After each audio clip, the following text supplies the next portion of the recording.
만약 국세청으로부터 이런 문자 혹은 이런 안내문을 받으셨다면 종합소득세 신고를 하셔야 하는데 하지 않은 대상자에 해당합니다. 안내 문자 혹은 과세 통지서를 받으셨거나 이번 종합소득세 신고를 하지 않으셨다면 최대한 빠르게 신고를 하셔야 하는데요. 오늘의 영상에서는 종합소득세 신고를 깜빡하고 놓치신 경우에 가산세는 어떻게 되고 신고는 어떤 식으로 해야 하는지에 대해 영상을 구성해 보았습니다. 종합소득세 정기신고는 5월 1일부터 5월 31일까지 해당합니다. 만약 이 기간 내에 신고를 해야 하는지 모르셨거나 신고 기간을 놓치셨다면 기한 후 신고 방법으로 종합소득세 신고를 진행하셔야 합니다. 정기신고를 진행하는 것과 비교했을 때 기한 후 신고는 페널티 및 불이익이 엄청나게 많습니다. 우선 각종 감면사항과 공제사항을 적용할 수 없고 절세를 할 수 있는 부분 또한 정기신고와 비교했을 때 큰 폭으로 감소하게 됩니다. 기간이 지나서 신고를 했기 때문에 가산세도 추가로 납부를 하셔야 하죠. 이러한 이유로 종합소득세 신고 기간인 5월 31일까지 신고 및 납부를 마치셔야 세금 폭탄을 맞으시는 일을 피하실 수 있습니다. 기한 후 신고 가산세는 총 두 가지 가산세가 적용이 되는데 무신고 가산세라고 해서 납부하셔야 하는 세액의 20%를 가산해서 적용하고 있고 납부지연 가산세라고 해서 납부하셔야 하는 세액의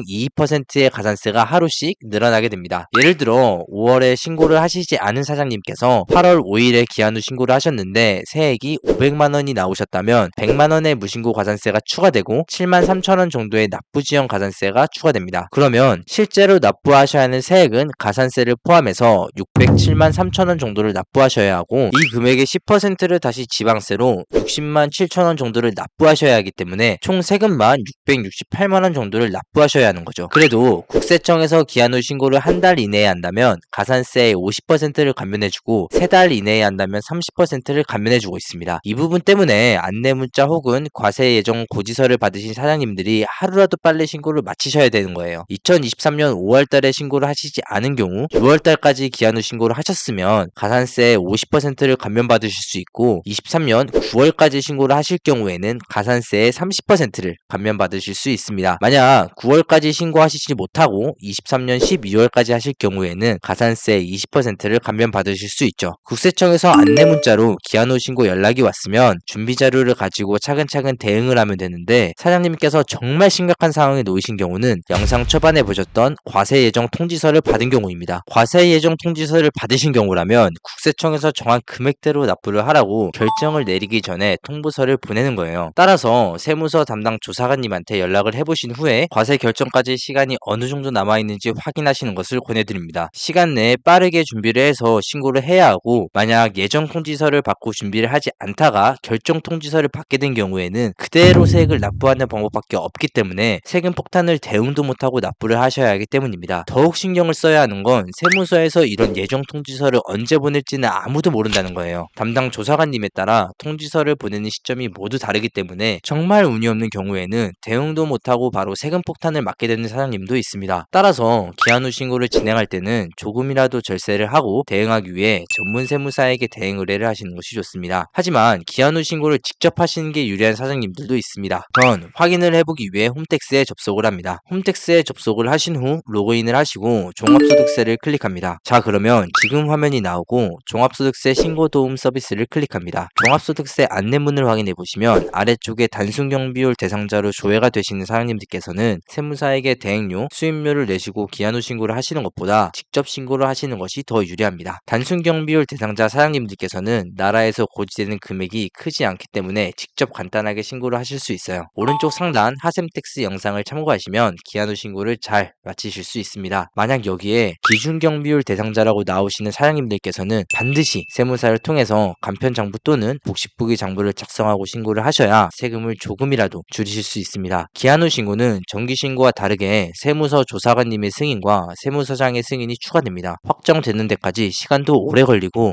신고를 하는 절차 또한 복잡해지기 때문에 잘못 신고를 할 경우에는 이전 신고분까지 확대되어 세무조사의 위험까지 따르게 되죠. 종합소득세 기한 후 신고로 세금 폭탄을 맞게 되어 도움이 필요하신 경우라면 하셈택스로 문의를 주셔도 좋습니다. 기한 후 신고를 전문으로 진행하고 이미 많은 사장님들께서 기한 후 신고 대행을 하셈택스로 문의를 주시면서 세액을 크게 줄이셨습니다. 노하우와 경험을 바탕으로 시기를 놓치셔서 부득이하게 기한 후 신고를 진행하셔야 하는 사장님이 있으시다면 하셈택스에서 최소한의 세금만 납부하실 수 있도록 도와드리겠습니다. 하셈택스 기한 후 신고 대행 실제 의뢰 후기입니다. 문의를 주셔서 감사드리고 의뢰인분들의 향후 성업을 기원합니다. 감사합니다.